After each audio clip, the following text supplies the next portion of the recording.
going on, everyone? It is Kyle from Sports Pulse back again. Another UFC video, 2 videos in 1 week. I know I was talking about last week making a complete betting guide, making sure you guys know everything I'm doing, giving some free picks, some free parlays, all this, all that. And then I cut you short in the breakdown video. I was running a little late. I just wanted to get the breakdowns out, give you guys the picks. Now we're here for some bets, the best bets, the parlays, the degen parlays, everything in between. We got some fun ways to donate if you like the long shots. But let's get right into it, man. UFC 309, I'm pretty excited for this card. All right, got the most confident picks right here. I'm going to give you guys my favorites, my most confident favorites right here. I'm going to start off at the top here. We got Oban Elliott coming in at minus 270. I feel that's a little wide, but I don't see a world where Basil Hafez and his big overhand hooks are going to be able to really do anything to Oban Elliott. I understand his two losses are just kind of by getting chin checked randomly.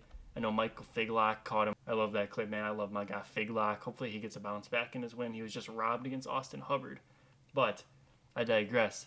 I think he's a good favorite here. I think David Onama, obviously, you have to bet David Onama right now. I mean, Romero, his guard is like a little wide. He keeps his hands up super high, but he just kind of gets hit a lot.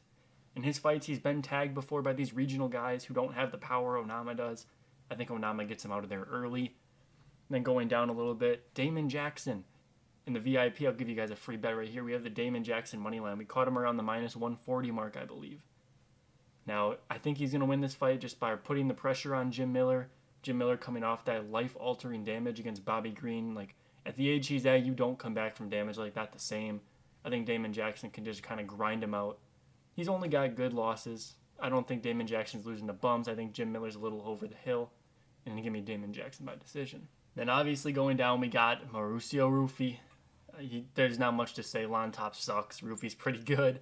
Guy's got some super creative striking. I think he's going to be able to hit Lon Top a lot. Lon Top was eating bombs from Slava Claus, so the knockout in round one's a little scary to call. But I think it can happen, like round one, round two knockout for Rufy. Obviously, you got to finish it off with Bo Nickel. Paul Craig sucks, man. I hate Bo Nickel. I'm a passionate Bo Nickel hater. Paul Craig sucks. Bo Nickel's going to kind of walk through him here. I have a little bit of action on Paul Craig just because the odds are crazy. Bo Nickel's like minus 2,000 on some books. Like, it's just ridiculous right now. And we got the best underdogs. My favorite underdog picks. Some of these I have money on. Some of these are just kind of picks that I'm leaving out there. Starting off at the top, we got Chris Weidman. I don't know why Eric Anders is the favorite. Chris Weidman opened as a big underdog, like a plus 150 I saw him at. Now, I think Eric Anders is kind of an opponent that's been cherry-picked by the UFC. They want Chris Weidman to retire. I think that's pretty clear. They didn't even really want him to come back from that leg injury. I think this is a cherry-picked opponent that's not going to be dangerous. I think Chris Weidman can definitely wear on him on the cage, take him to a shitty decision, eye poke him a couple times. They got the old gloves back. Chris Weidman's going to be a menace. And I just think it's Chris Weidman by decision. What Eric Anders' best wins are guys that he takes down. I don't think he's going to take down Chris Weidman and lay on him a little bit. That's just not going to happen. Next best underdog is Jonathan Diniz. He feels like a community underdog in a way, so I don't have too much exposure to him because those are usually the underdogs that end up losing. I just don't really see what is Tybura going to do. I think Tybura's best win in his entire 8-year UFC tenure is Tai Tuivasa. His second best win, might literally be Andrei Arlovsky back in the day. This guy doesn't have good wins. He doesn't have good performances. He's not a come-forward wrestler. And even then, we just saw Carl Williams get dealt with by Diniz. Austin Lane took him down and had some success. I think he realized that's the biggest hole in his game. I think he's going to clean it up, and I think Diniz is going to put him out. Then, of course, the man on the screen, Michael Chandler. As you guys know, if you watched the video, I picked Michael Chandler to win this fight. I think he's just better than Charles Oliveira. Charles Oliveira has realized more success because he has a better fight IQ. I think skill for skill, Michael Chandler's a way better fighter than Charles Oliveira. Charles Oliveira has not improved in the last 4 years. He's not making any improvements, just as flawed defensively as he was years ago, still to this day. Yeah, he's getting some submission attempts against Arman, but guess what? None of them worked. He had Michael Chandler's back in the first fight, didn't do shit, okay? Michael Chandler put himself in a horrible position, and then he got out of it. He's aware of the submission threat. I don't think he's getting submitted. All we have to pray for is that he keeps his hands up when he needs to. Here's some free parlays for you guys. I want to give you guys a couple parlays for free, a little taste of the VIP. We got Carini Silva and the over 2.5 for the Eric Anders fight. This gets you to just under plus money. I think this is a great bet. I think Carini Silva, she could have been on the confident favorites list. She would have been the next up if I did one more. I think Viviane Arroyo is just not very good. Her best win recently is Jennifer Maia. That's not really doing it for me. Karine Silva's a finisher, a fight finisher. She's going to come forward, bring the pressure. I think she's going to take Viviane down and try to work the submission game. I think a submission is possible. More than likely it goes long, though, but I just took her money line to be safe. And then, as I explained earlier, that Chris Weidman, Eric Anders, I think Chris Weidman's just going to hold him on the cage. Eric Anders isn't very dangerous. The only way this loses is if we get another Chris Weidman eye poke knockout. I don't really see that happening again. I think he might get one eye poke. I think you're going to give him one, but I think over 2.5 feels pretty safe for this fight. And then on the other side, we went with Bovada as well, in case you guys don't like bet online or something like that, or if you can't parlay these things on your book. We have the under 2.5. That is for the David Onama fight. I think David Onama is going to put him out in the first. I didn't have the balls to take the under 1.5 because Onama's a little bit of a slow starter. But I do think under 2.5 is pretty safe. Romero's not very good. And then this right here, Mauricio Rufy, minus 3.5. Now, if you don't know what that bet means, that means that he either gets a finish, which negates the points altogether. If he gets a finish, it negates it, so that's a win. Or if he wins every single round and he gets a 30-27, if you take the totals and you add them up, the point guard totals I'm talking about at the end of the fight, so you'll take 27 plus 27 plus 27, and 30 plus 30 plus 30. So that'll be 90 for Rufy. If you take away 3.5 points from him, he's still going to have more total points than his opponent. That's just how that point system works. On the flip side, if you were to bet Lon Top plus 3.5, you would need him to win one round on every judge's scorecard. And then at that point, if you added the 3.5 to his point total, he would go over Rufy. It's like betting the spread in a football game. It's a little complicated. I don't know if I did the best job describing that. But this is minus 500 in other books, so I thought Bovada minus 360 was pretty good value. Throw it on the parlay, a little like minus 110 I think this parlay is. 50 wins you 44.3. Now here's the fun stuff. We got the D-Gen parlays. I'll move the face cam for a little bit here. I'm going to break these down for you. These are obviously long shots. You can see besides the top one in the middle, I'm not risking more than like $10 on a parlay here. These are just for fun, little sprinkles to get to $100 on each. That's my goal for D-Gen parlays. So you have Chris Weidman by decision, plus 185. I like the value there. I think he wins the fight outright. He's not a very dangerous guy. And you have the technical decision in case he wants to eye poke again. Oban Elliott, same thing. I don't think Oban Elliott's much of a finisher, kind of a decision guy in the UFC. And I think he can avoid Basil Hafez's big overhands.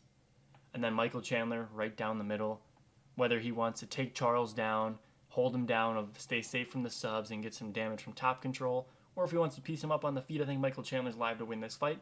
I didn't trust the knockout call. He could take it by decision if he fights very smart, which I know in talking about Michael Chandler fights, that's not something you think of, but it's possible.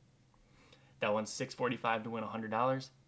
Parlay on top, the one I'm most confident in, it's Rufy by KO, Denise by KO, plus 358, $27 wins you 100. I like that one, like I explained earlier. Both those guys are high confidence, and I do think they get the job done by knockout. Now down at the bottom here, we took it a little further on the Denise. We have the Denise round 1 or 2. I don't think Denise has really shown that he can do a lot in the third round. The third round against Carl Williams, he kind of got dominated. I don't see a third round knockout as a very live possibility, so we took the round 1 or 2. And then Mickey Gall by submission, not a guy that I'm super confident in, but his jiu-jitsu is slick. I think Ramiz Brahimaj might just shoot a takedown and end up in a guillotine. Mickey Gall is slick, he's got smooth transitions. For plus 500, I love the odds on it. Then we have David Onama to win in the first round. Like I was talking about earlier, I don't think this fight goes long at all. I think David Onama is the much better fighter, much more powerful fighter. We have Karine Silva to win in round 3 to start. Now, I think Karine Silva can get it done early. This parlay over here is a little risky, obviously, a 4-legger. I think she can get it done, but it's more than likely a decision. And this covers our ass if she gets a third round submission if Viviane starts to tire out a little bit. And then yes to completing one full round for Bo Nickel versus Paul Craig. Again, a little risky, but I don't think Bo Nickel's going to get it done. I think Bo Nickel kind of realizes as he goes on from fight to fight to fight, the pressure's on. If he loses to Paul Craig, he's going to get clowned, and this guy has a little bit of an ego. I don't think he's going to want that. I think he's going to be technical for the first round, and let's be completely honest here. If you're not getting Cody Brundage out of there in the first round, I think Paul Craig is safe. The only guy in the last 4 years to get Paul Craig out of there in the first round was Johnny Walker, and that was like a tailor-made matchup for him. And then down at the bottom, Eduardo Mora, minus 200. You might say that's a little weird. That's not our odds. This is a finish-only money line. I think Eduardo Mora is the much more dangerous fighter. So if this fight goes to decision, this leg of the parlay is void. The rest of the parlay still is active, but this leg down here would be void. But I do think Eduardo Mora is live to get a submission. I think Veronica Hardy's not very dangerous. She can definitely win a decision. Very live to win a decision. I don't really have a whole lot of money on this fight. But if I did have to put any money on it, it would be via Eduardo Mora inside the distance. All right, I'll bring the face cam back to the center. We got some fun ways to donate. All right, these are some degenerate bets, some bets that you should not be putting a lot of money on, but these are going to be fun to cheer for. Paul Craig wins in round 3. We all saw what he did to Ankalaev. If Bo Nickel doesn't have the cardio that we think he does, all I'm saying, man, all I'm saying is it's possible. Anything's possible. Paul Craig gets a weird little triangle he throws up. Paul Craig gets a weird little reversal into like a couple elbows and a little Neil Magny versus Mike Malott situation. Anything's possible. It's fighting. These guys are putting their fists to each other's faces. For 35-1, I thought I'd take a chance. Michael Chandler, round 1 knockout. The first fight, if there was another 30 seconds in that round, Charles Oliveira's out of there. That was a 10-8 round, pure domination from Michael Chandler. And I think he can do it again. Like I've been saying, I'm picking him to win this fight. I think Chandler gets him out of there early. Eduardo Mora, round 1 sub. We were just talking about this in the decision no bet. Basically, I think Mora is very live for an early submission. Her last fight, she got a little tired against Denise Gomes. She showed that she has a chin because Denise Gomes is out here kind of finishing chicks. No, I mean, that's like Yasmin Yargushi or however you want to say that name. But she did get her out of there in under a minute, so that was very impressive for Eduardo Mora to take the shots of Denise Gomes.